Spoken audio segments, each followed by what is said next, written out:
teman-teman Bank Kalsel, ya, alhamdulillah kami juga mengalami pertumbuhan yang cukup meyakinkan dan menarik buat kita pahami bersama bahwa ternyata Kalimantan Selatan meskipun terkoreksi pertumbuhan ekonominya minus 2,6%, tapi secara pertumbuhan aset kami tumbuh sekitar 11,95%.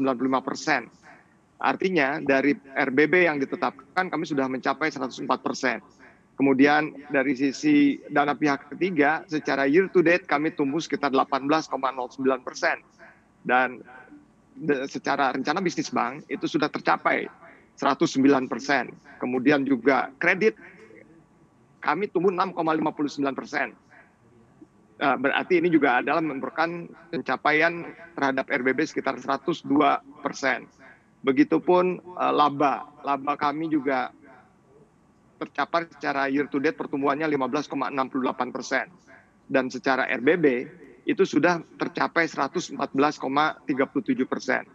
Kemudian dari sisi NPL justru kami juga pencapaiannya bagus juga 132,66%. Artinya dari target NPL yang tinggi karena pandemi ini ternyata kami bisa mengendalikannya dengan baik. Ini adalah merupakan satu indikasi yang bisa dilihat bahwa Bank Kalsel bersama-sama dengan nasabah-nasabah loyalnya bisa mempertahankan kinerja Bank Kalsel sehingga mendapatkan apresiasi seperti sekarang Sebenarnya ini. antisipasi apa yang dilakukan untuk bisa menjaga nilai NPL? Ya, jadi sejak bulan Maret kami mulai merancang strategi yang kami katakan ini adalah sebagai strategi rentabilitas. Jadi ada upaya kami untuk menjaga rentabilitas kita tetap bagus, maka ada 3 hal yang kami persiapkan. Pertama, kami harus tetap growing in the crisis, bukan glowing in the dark ya Mbak Neke ya. Tapi nggak apa-apa juga ya. Jadi kami tetap mempersiapkan diri bagaimana supaya tetap ekspansi kredit tumbuh ya. Maka kami fokus kepada upaya-upaya untuk melempar kredit, menyalurkan kredit kepada sektor-sektor yang lebih aman, yang punya repayment capacity-nya yang bagus. Dan bersyukur bahwa kami di Bank Kalsel ini memiliki nasabah-nasabah, debitur, dan DPK yang sangat loyal sekali, sehingga dalam kondisi pandemi, banyak nasabah-nasabah besar kita justru malah mendukung kami. Bahkan ketika ditawarkan restrukturisasi, mereka bilang nggak perlu, ya kami masih cukup bisa bertahan.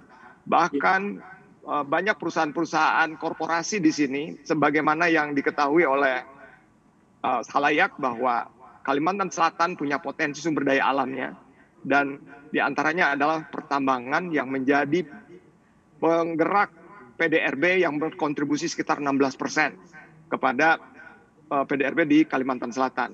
Nah, meskipun mereka dalam kondisi yang tertekan, ya, tapi komitmen mereka sebagai perusahaan yang mengambil keuntungan dari bumi Lambung Mangkurat dari Kalimantan Selatan, maka mereka komitmennya adalah berbank Kalsel. Nah, ini juga satu apresiasi yang sangat baik sekali yang kami syukuri sehingga kami bisa bertahan. Nasabah-nasabah loyalis kami, nasabah-nasabah korporasi kami itu bertahan mendukung kinerja Bank Kalsel. Semua payroll-nya, karyawannya puluhan ribu ada di kita, kemudian transaksi keuangannya segala macam di kita, sehingga kita mampu bertahan dalam kondisi sekarang ini.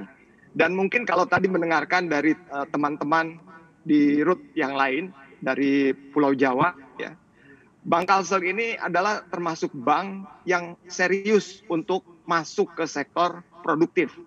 Bisa saya sampaikan di sini bahwa per September itu komposisi produktif kami itu adalah 46,5%, ya, dan konsumtifnya 53,5%. Nah, ini adalah merupakan salah satu bukti bahwa kami Bank Kalsel adalah sebagai agent of development yang tidak hanya saja membiayai sektor konsumtif yang juga tadi Pak Sukro dari OJK juga sampaikan, ya. Nah, mudah-mudahan juga arahan dari Ibu Menteri Sri Mulyani maupun harapan dari Bapak Erlangga Hartarto untuk pemulihan ekonomi nasional ini bisa kita terus lakukan, kembangkan, dan mempertahankan terutama pertumbuhan ekonomi yang ada di Kalimantan Selatan. Jadi kami menjaga tetap pertumbuhan kredit yang berbasis punya kejelasan prepayment capacity-nya. Kemudian kami mempertahankan bagaimana ekosistem keuangan daerah ini bisa berlaku dengan baik dan mempertahankan NPL supaya kita kelola dengan baik untuk tidak sampai jatuh. Nah, itu mungkin strategi yang kami lakukan.